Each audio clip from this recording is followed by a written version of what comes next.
Hello everyone, आप लोग का स्वागत है पावर जनरेशन के ऑनलाइन क्लास में। हम लोग यूनिट 3 पढ़ रहे थे जिसमें हम लोग न्यूक्लियर पावर प्लांट के बारे में डिस्कशन कर रहे थे और प्रीवियस लेक्चर में मैंने आपको बताया था list of nuclear power plant in India.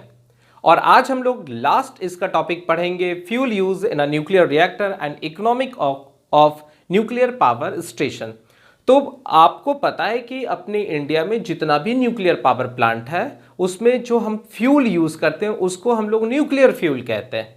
और न्यूक्लियर फ्यूल के तौर पर हम लोग मेनली रेडियो एक्टिव सब्सटेंसेस का यूज करते हैं, जिसमें यूरेनियम का आइसोटॉप्स मेन फ्यूल के रूप में यूज किया जाता है, प्लूटोनियम यूज किया जाता है और जो रेडियो एक्टिव सब्सटेंसेस है उसको यूज नहीं करते हैं क्योंकि उसको कंट्रोल करना थोड़ा टफ हो जाता है। तो क्लियर ये याद रखना है कि मैक्सिमम न्यूक्लियर पावर प्लांट में अपने इंडिया में सबसे ज्यादा जो यूज होता है वह यूरेनियम 235 यूज होता है। मतलब यूरेनियम का भी बहुत सारा आइसोटॉप्स है, उसमें 235 ही यूज होता है क्योंकि उसमें उसको हम लोग आसानी से कंट्रोल कर सकते हैं। क्लियर है? ये दिमाग में याद रखना है कि अपने इंडिया में यूरेनियम का कोई बहुत बड़ा भंडार नहीं है। जैसे हम लोग के यहाँ क्या है, कोयला का बहुत बड़ा भंडार है। बहुत सारा स्टेट है जो कोयला के मामले में काफ़ी रिच है। मतलब इतना ज़्यादा कोयला है कि लगभग अभी से लेके 50 साल तक हम लोग कोयला का यूज़ कर सकते हैं। उसी तरह दूसरे कंट्री के पास क्या है, यूरेनियम का काफ़ी मात्रा है। मतलब जो न्यूक्लियर फ्यूल है उसका काफ़ी भंडार है, जिसमें ऑस्ट्रेलिया नंबर 1 पर आता है। ठीक है, ऑस्ट्रेलिया के पास है, उसके बाद रशिया के पास है, ये सब के पास न्यूक्लियर फ्यूल काफ़ी मात्रा में। और हम लोग क्या करते हैं, उस देश से न्यूक्लियर फ्यूल को मंगाते हैं। उसके लिए भी बहुत सारा एग्रीमेंट से गुजरना पड़ता है क्योंकि वो जो फ्यूल है as a nuclear power plant के लिए ही यूज़ करने के लिए एग्रीमेंट देता है, ना कि न्यूक्लियर बॉम्ब बनाने के लिए। बात समझ में आ रहा है? चलिए तो हम लोग इसके थ्योरेटिकल पार्ट्स को देखते हैं फटाफट। क्या कह रहा है कि the fuel which is used in nuclear power station is known as nuclear fuel. क्या कह रहा है कि ऐसा कोई भी फ्यूल जो न्यूक्लियर पावर प्लांट में यूज होता है उसको क्या कहेंगे, न्यूक्लियर फ्यूल कहेंगे। कह रहा है the most common nuclear fuel are uranium 235। कहता है कि यूरेनियम जो है वो नेचुरली अकरिंग सब्सटेंसेस है जो अर्थ क्रस्ट से माइनिंग करके हम लोग निकालते हैं। तो जब हम लोग माइनिंग करके निकालते हैं तो उसको यूरेनियम का ओर कहते हैं और फिर हम लोग क्या करते हैं, उसका प्यूरिफिकेशन करते हैं, अलग अलग केमिकल ट्रीटमेंट प्रोसेस करते हैं, तो वहां से हमको जो है यूरेनियम 238 और यूरेनियम 235 मिलता है। यूरेनियम 238 जो है काफ़ी मात्रा में मिलता है, पर उसका यूज़ हम लोग न्यूक्लियर रिएक्टर में नहीं करते, हम लोग यूरेनियम 235 का करते हैं। तो ऑब्जेक्टिव का बड़ा ही इंपॉर्टेंट क्वेश्चन है कि न्यूक्लियर पावर प्लांट में कौन सा यूरेनियम यूज़ होता है, तो 235 ही मारेंगे, 238 नहीं मारेंगे, 233 नहीं मारेंगे। ठीक है, तो क्या करते हैं, जो नेचुरली अकरिंग सब्सटेंसेस यूरेनियम है उसका प्यूरिफिकेशन करते हैं, जिसमें यूरेनियम 238 मिलता है और यूरेनियम 235 मिलता है। यूरेनियम 238 लगभग 99% तक रहता है और यूरेनियम 235 जो है वो 1% से भी कम रहता है। फिर उसको अलग अलग तरह से प्रोसेस करके उसका जो क्वालिटी है उसको इंक्रीज करते हैं और उसको फिर हम लोग क्या करते हैं, जो न्यूक्लियर रिएक्टर है उसमें न्यूक्लियर फ्यूल के तौर पर उसको यूज किया जाता है। तो क्या कहना चाह रहा है यहां पर, the most common nuclear fuel are uranium 235। कौन सा है, तो यूरेनियम 235 यूज करते हैं। ठीक है, और कौन सा यूज करते हैं, तो प्लूटोनियम, जिसको हम लोग Pu-239 कहेंगे। ठीक है, अभी क्या बताएं कि और भी रेडियो एक्टिव सब्सटेंसेस है पर उसका यूज नहीं करते हैं। Uranium is naturally occurring element in the earth crust. ठीक है, अपने अर्थ क्रस्ट में ये आसानी से उपलब्ध है, जिसका हम लोग क्या करते हैं, माइनिंग करके बाहर निकालते हैं और फिर अलग अलग तरह के ट्रीटमेंट करके उसको अलग किया जाता है। In nuclear power plant nuclear fuel undergoes a control chain reaction. याद रखना है कि न्यूक्लियर पावर प्लांट में जो सारा काम होता है वो कहाँ होता है, न्यूक्लियर रिएक्टर में होता है। और न्यूक्लियर रिएक्टर में क्या होता है, न्यूक्लियर फ्यूल का कंट्रोल चेन रिएक्शन होता है, मतलब फ्यूजन प्रोसेस के दौरान होता है। तो कहता है in nuclear power plant nuclear fuel undergoes a control chain reaction in the reactor to produce heat. ठीक है, और हीट का मतलब हो गया that is nuclear energy is converted into the heat energy. अब क्या कर रहा है, this heat is used to convert the water into steam, और इसी हीट का हम लोग क्या करते हैं, यूज करते हैं वाटर को स्टीम में बनाने के लिए। तो आप लोग ऑलरेडी देखे होंगे कि न्यूक्लियर पावर प्लांट कैसे काम कर रहा है, प्रीवियस लेक्चर में ये सब सारा डिस्कस कर दिया हूं। तो एक न्यूक्लियर रिएक्टर होता है, उस न्यूक्लियर रिएक्टर के अंदर क्या होता है, एक कोर होता है जिसमें न्यूक्लियर फ्यूल डाला हुआ रहता है एक रॉड के अंदर, फिर वहाँ रिएक्शन होता है, बॉम्बार्डिंग करते हैं, फिर वहाँ से हीट एनर्जी डेवलप होता है, तो उसके अंदर जो मॉडरेटर रहता है या जो डिस्टिल्ड वाटर रहता है वो गर्म होता है, और फिर उस डिस्टिल्ड वाटर को क्या करते हैं, हीट एक्सचेंजर से गुजारते हैं, और हीट एक्सचेंजर में जो वाटर रहता है वो स्टीम में कन्वर्ट होके टरबाइन के पास जाता है, टरबाइन पर इंजेक्ट किया जाता है काइनेटिक एनर्जी के साथ, और फिर वो रोटेशनल एनर्जी देता है, और वहाँ से काइनेटिक एनर्जी जो है इलेक्ट्रिकल एनर्जी में कन्वर्ट होता है। तो दिमाग में ये याद रखना है कि जो न्यूक्लियर रिएक्टर में आप वाटर यूज़ कर रहे हैं, डिस्टिल्ड वाटर यूज़ कर रहे हैं या मॉडरेटर यूज़ कर रहे हैं, उसको हम लोग टरबाइन के पास नहीं देते हैं, वो कहाँ जाता है, हीट एक्सचेंजर में जाता है, और हीट एक्सचेंजर में जो है वो नॉर्मल वाटर जो है वो स्टीम में कन्वर्ट होता है और वो टरबाइन के पास जाता है। ठीक है, तो क्या कह रहा है, दिस स्टीम कह रहा है कि this heat is used to convert the water into steam. तो यहां पर जो न्यूक्लियर रिएक्शन होता है उससे क्या होता है, large amount of heat energy develop होता है, और उस हीट एनर्जी की मदद से हम लोग वाटर को क्या करते हैं, स्टीम में कन्वर्ट करते हैं। This steam drive the turbine, और वो टरबाइन को रोटेट करता है एंड जनरेट द इलेक्ट्रिसिटी, और वहां से हमको इलेक्ट्रिसिटी मिलता है। ठीक है, देखिए अगर आप सारे टॉपिक का मेन चीज आप समझ में आपको आ जा रहा है तो आप हर एक छोटे से छोटे चीज को आसानी से लिख सकते हैं, क्योंकि कहीं ना कहीं हर एक लेक्चर में कुछ बेसिक चीज हमेशा आता है। जैसे न्यूक्लियर पावर प्लांट अगर आप पढ़ रहे हैं तो बार बार आपको न्यूक्लियर पावर प्लांट कैसे काम करता है ये दिमाग में बैठ जाना चाहिए। ठीक है, चलिए क्या कह रहा है, इन ए कंट्रोल चेन रिएक्शन, देखिए न्यूक्लियर पावर प्लांट में न्यूक्लियर फिजन रिएक्शन होता है, और वो भी कैसा होता है, कंट्रोल चेन रिएक्शन होता है। कंट्रोल चेन रिएक्शन क्या होता है, तो in a control chain reaction only one neutron is available for further fusion at each stage and a constant amount of heat energy is released. क्या कह रहा है, ध्यान से सुनेंगे। कहता है कि यूरेनियम 235 का यूज हम लोग करते हैं एज ए न्यूक्लियर फ्यूल, और इसको बॉम्बार्डिंग करते हैं, मतलब यूरेनियम 235 को क्या करते हैं, टकराते हैं। किससे करते हैं, तो न्यूट्रॉन से। अब ये न्यूट्रॉन कैसा हो सकता है, तो फास्ट मूविंग न्यूट्रॉन भी हो सकता है और स्लो मूविंग न्यूट्रॉन भी हो सकता है, वो डिपेंड करता है कि न्यूक्लियर रिएक्टर कैसा है। ठीक है, तो हम लोग क्या करते हैं, बॉम्बार्डिंग कर रहे हैं न्यूट्रॉन का यूरेनियम के साथ, जैसे बॉम्बार्डिंग करते तो ये स्प्लिट हो जाता है, क्योंकि इसका जो बॉन्ड रहता है ना वो टूटता है। जैसे मान लीजिए ये यूरेनियम है और ये यूरेनियम का एटम है, करेक्ट है। अब जैसे ही हम फास्ट मूविंग न्यूट्रॉन के साथ इसको टकराएं तो इसका जो बॉन्डिंग है ये टूटा, और जैसे एक मॉलिक्यूल्स इसका टूटा तो ये बेरियम और क्रिप्टन में फॉर्मेशन किया और 3 न्यूट्रॉन को छोड़ दिया। अब जैसे 3 न्यूट्रॉन को छोड़ा तो जो कैडमियम का रॉड होता है, जो मॉडरेटर होता है, वो 2 न्यूट्रॉन को क्या करता है, स्लो डाउन कर देता है, उसका जो एनर्जी है उसको कम कर देता है। तो ये 2 जो है बिना काम का रह जाता है और 1 न्यूट्रॉन को छोड़ देते हैं। ठीक है, अब ये जो न्यूट्रॉन है ये फर्दर, अब देखिए यूरेनियम का इस एटम के साथ टकराएगा, फिर ये टूटेगा क्रिप्टन और बेरियम में, फिर 3 रिलीज करेगा न्यूट्रॉन, फिर 2 को क्या करेंगे, कैडमियम जो है खींच लेगा, 1 को छोड़ दिया या मॉडरेटर उसको स्लो डाउन कर लिया। अब नेक्स्ट फिर जो वो न्यूट्रॉन है फिर इसके साथ रिएक्ट किया, फिर ऐसे टूटते जाएगा। तो आप इसको कह सकते हैं कंट्रोल चेन रिएक्शन, क्योंकि जब ये टूटता है तो large amount of heat energy develop करता है, और इस हीट एनर्जी के मदद से ही हम लोग वाटर को क्या करते हैं, स्टीम में कन्वर्ट कर। तो आई होप आपको ये न्यूक्लियर फ्यूल समझ में आ चुका होगा। बस ये याद रखना है कि न्यूक्लियर फ्यूल का, या हम कह सकते हैं कि न्यूक्लियर फ्यूल का 2 टाइप का रिएक्शन होता है। एक को न्यूक्लियर फिजन कहते हैं, हमको बस ये याद रखना है कि न्यूक्लियर पावर प्लांट में फिजन रिएक्शन होता है। ठीक है, न्यूक्लियर पावर प्लांट में और न्यूक्लियर बॉम्ब में फिजन रिएक्शन होता है।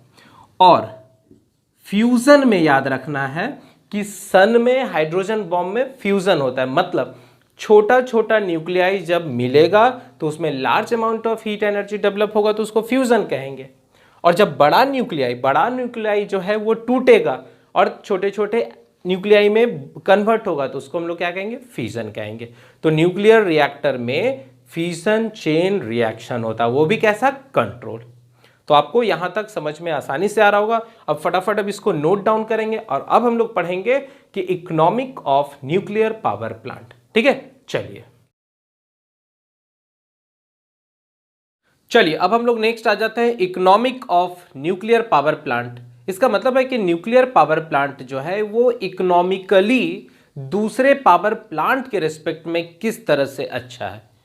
तो ये पहला याद रखना है कि न्यूक्लियर फ्यूल जो हम लोग यूज करते हैं न्यूक्लियर रिएक्टर में, तो बहुत ज्यादा यूज नहीं करते।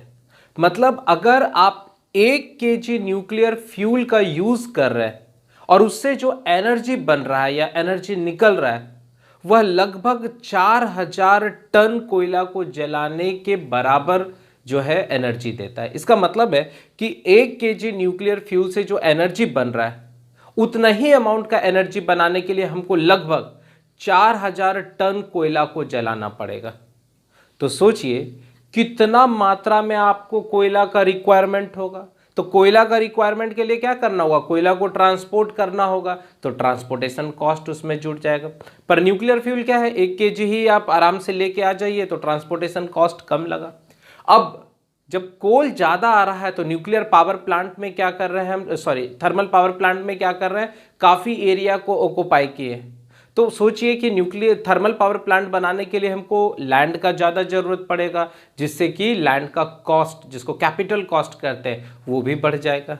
पर न्यूक्लियर पावर प्लांट में क्या है, 1 kg आप यूरेनियम यूज़ कर रहे हैं और कहीं भी आप अच्छे से जो स्टोरेज टैंक है उसमें आप उसको रख दीजिए तो आपको ज़्यादा एरिया का ज़रूरत नहीं पड़ेगा।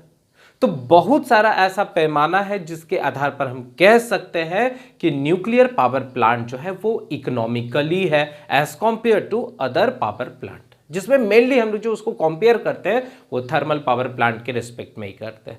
ठीक है, तो चलिए एक एक पॉइंट इसका डिस्कशन करते हैं। क्या कह रहा है कि nuclear power plant occupy less space as compare to thermal power plant, so it reduces land cost and construction cost.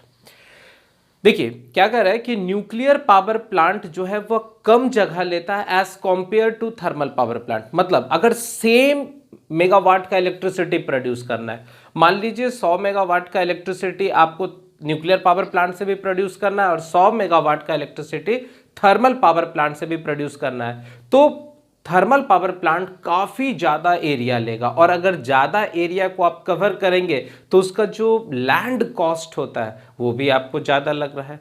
पर न्यूक्लियर पावर प्लांट में क्या है, कम एरिया में ही उतना मेगावाट इलेक्ट्रिसिटी प्रोड्यूस कर रहा है, तो लैंड कॉस्ट या कैपिटल कॉस्ट क्या होगा, कम होगा। थर्मल पावर प्लांट में बहुत सारा इक्विपमेंट सब लगा हुआ रहता है, अरेंजमेंट, हालांकि न्यूक्लियर में भी रहता है, पर थर्मल पावर में सोचिए कि कोल हैंडलिंग प्लांट एक बना हुआ है जहां पर कोयला को रखा जाएगा, फिर उसका हैंडलिंग किया जाएगा, फिर कन्वेयर से उसको भेजा जाएगा, फिर उसको तोड़ा जाएगा, क्रश किया जाएगा, पल्वराइज्ड किया जाएगा, तो बहुत सारा अरेंजमेंट किया रहेगा, फिर एक लंबा सा चिमनी बनाना पड़ेगा। तो वो सब का जो कंस्ट्रक्शन कॉस्ट हो रहा है वो न्यूक्लियर पावर प्लांट में नहीं लग रहा है। न्यूक्लियर पावर प्लांट क्या, एक मेन उसका न्यूक्लियर रिएक्टर है, हीट एक्सचेंजर है, टरबाइन है, फिर वो कंडेंस हो रहा है, तो उतना पार्ट तो थर्मल में भी था। पर जो एक्स्ट्रा पार्ट है जैसे कोल हैंडलिंग प्लांट हो गया, क्रशिंग सेक्शन हो गया, बड़ा बड़ा जो आपका चिमनी बना हुआ, वो सब का कॉस्ट बच जा रहा है। तो वही ये बताना चाह रहा है कि nuclear power plant occupy less space as compare to thermal power plant, so it reduces land cost and construction cost. ठीक है, एग्जाम्पल के तौर पर अगर हमको 100 megawatt nuclear power station need 38 से 40 एकड़ ऑफ लैंड। ठीक है, मतलब अगर 100 मेगावाट का इलेक्ट्रिसिटी हमको प्रोड्यूस करना है तो लगभग 38 से 40 एकड़ में मेरा काम हो जाएगा। पर वही सेम 100 मेगावाट का हमको क्या करना है, इलेक्ट्रिसिटी प्रोड्यूस करना है, कहां पर, थर्मल पावर प्लांट में, तो लगभग 120 से 130 एकड़ ऑफ लैंड का जरूरत पड़ेगा। तो यहां से आप देख पा रहे हैं कि न्यूक्लियर पावर प्लांट इकोनॉमिकली है as compare to thermal power plant. बात समझ में आ रहा है? चलिए नेक्स्ट आगे आते हैं। The cost of generating electricity is low as compared to the cost of generating electrical energy from the fossil fuels। कह रहा है कि न्यूक्लियर पावर प्लांट में भले न्यूक्लियर पावर प्लांट का जो इनिशियल सेटअप कॉस्ट होता है वो ज़्यादा होता है, पर जब न्यूक्लियर पावर प्लांट बन के तैयार हो जाता है तो उससे जो प्रोडक्शन करते हैं इलेक्ट्रिकल एनर्जी जनरेट करते हैं, उसका कॉस्टिंग जो है वो कम हो जाता है as compare to thermal power plant या गैस से चलने वाला कोई भी प्लांट हो, डीजल पावर प्लांट जो भी हो, उसके कंपेयर में कम हो जाता है। यही बोलना चाह रहा है कि the cost of generating electricity is less as compare to the generating electrical energy from the fossil fuels. Example के तौर पर 1 kg of uranium produce energy equivalent to 4000 ton of high grade coal. ठीक है, मतलब approximately जो nuclear power plant है वो 40% cheaper है as compare to thermal power plant and diesel power plant. एक बार हम फिर से इसको समझाने का कोशिश करते हैं। क्या कह रहा है कि न्यूक्लियर पावर प्लांट में अगर आप 100 मेगावाट का इलेक्ट्रिसिटी प्रोड्यूस करते हैं और वही सेम इलेक्ट्रिसिटी जो है थर्मल पावर प्लांट या डीजल पावर प्लांट से भी प्रोड्यूस करते हैं, तो जो इलेक्ट्रिक जनरेशन कर रहे हैं, जो इलेक्ट्रिसिटी आप प्रोड्यूस कर रहे हैं, न्यूक्लियर पावर प्लांट में सस्ता होगा, क्योंकि कम ही फ्यूल के मदद से वो ज्यादा एनर्जी प्रोड्यूस कर दे रहा है। पर वही सेम अमाउंट का मेगावाट प्रोड्यूस करने के लिए हमको ज्यादा कोयला जलाना पड़ेगा, ज्यादा डीजल जलाना पड़ेगा।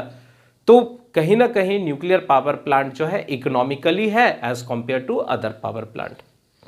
नेक्स्ट क्या कह रहा है, since the requirement of fuel is very small, nuclear power plant में बहुत ज्यादा फ्यूल का जरूरत नहीं होता है, क्योंकि जो न्यूक्लियर फ्यूल होता है उसको डीके होने में काफी समय लग जाता है, उसको मतलब खत्म होने में काफी समय लग जाता है।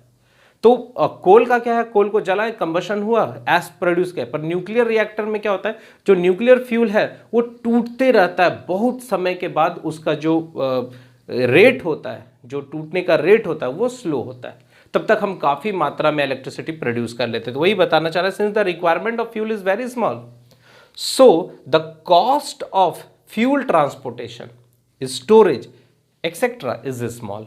क्या कह रहा है बाबू, कह रहा है कि जो फ्यूल का हमको जरूरत होता है न्यूक्लियर पावर प्लांट में काफी कम होता है। मतलब आप 1 kg 2 kg यूरेनियम आप मंगा लिए हैं, वो लंबे समय तक चल रहा है, तो आप अच्छे से उसको ट्रांसपोर्ट करा लीजिए और अच्छे से स्टोरेज कर लीजिए, काम हो गया। पर थर्मल पावर प्लांट में अगर आप जाएंगे तो डेली आप देखेंगे कि हजारों हजार टन जो कोयला है वह डेली ट्रांसपोर्ट से आ रहा है, ट्रेन से आ रहा है, ट्रक से आ रहा है, जिससे भी ट्रांसपोर्टेशन फैसिलिटीज अवेलेबल है। तो ट्रांसपोर्टेशन कॉस्ट काफी लग रहा है, साथ ही साथ स्टोरेज करने के लिए भी आपको बहुत सारा जगह ऑक्युपाई करवाना पड़ेगा। तो यही चीज फायदा हो गया किसमें, न्यूक्लियर पावर प्लांट में, कि न्यूक्लियर पावर प्लांट में फ्यूल कम ही यूज होता है, इसलिए हम लोग को ट्रांसपोर्टेशन कॉस्ट और स्टोरेज कॉस्ट भी जो है कम लगता है, इसलिए ये क्या हो गया, इकोनॉमिकली हो गया। बात समझ में आ रहा है। चलिए नेक्स्ट है, nuclear power plant can be located near the load centre because bulk amount of fuel जैसे कोल वाटर इज नॉट रिक्वायर्ड। क्या कर रहा है, न्यूक्लियर पावर प्लांट आप वहां सिचुएटेड कर सकते हैं, वहां आप लोकेटेड कर सकते हैं जहां से लोड सेंटर नजदीक हो। पर थर्मल पावर प्लांट का ऐसा नहीं है, थर्मल पावर प्लांट वहीं आप सिचुएटेड करते हैं या लोकेटेड करते हैं जहां से कोल माइन नजदीक हो, क्योंकि आप बहुत दूर में करेंगे तो ट्रांसपोर्टेशन कॉस्ट और बढ़ जाएगा। पर न्यूक्लियर पावर प्लांट के लिए बस एक स्पेशल रिक्वायरमेंट होता है कि वाटर सोर्सेस नजदीक होना चाहिए। अब बाकी बात आप लोड सेंटर के 4 किलोमीटर 5 किलोमीटर के रेडियस में आप डाल सकते हैं। तो अगर nuclear power plant load centre से नजदीक होगा तो सोचिए जो ट्रांसमिशन लाइन बिछा रहे हैं, क्योंकि हमको तो जो इलेक्ट्रिसिटी प्रोड्यूस करेंगे उसको फाइनली भेजना है, तो ट्रांसमिशन लाइन बिछाने में भी करोड़ों रुपया का खर्च आता है। तो अगर लोड सेंटर से नजदीक रहेगा तो ट्रांसमिशन लाइन का जो कॉस्टिंग है वो क्या होगा, कम होगा। तो वही यहां पर बताना चाह रहा है, nuclear power plant can be located near the load centre because bulk amount of fuel मतलब coal is not required, so the transmission line cost is reduced. Clear एकदम हो रहा है। चलिए नेक्स्ट आ जाते हैं, nuclear power plant is most economical to generate large capacity of power like 100 megawatt और मोर।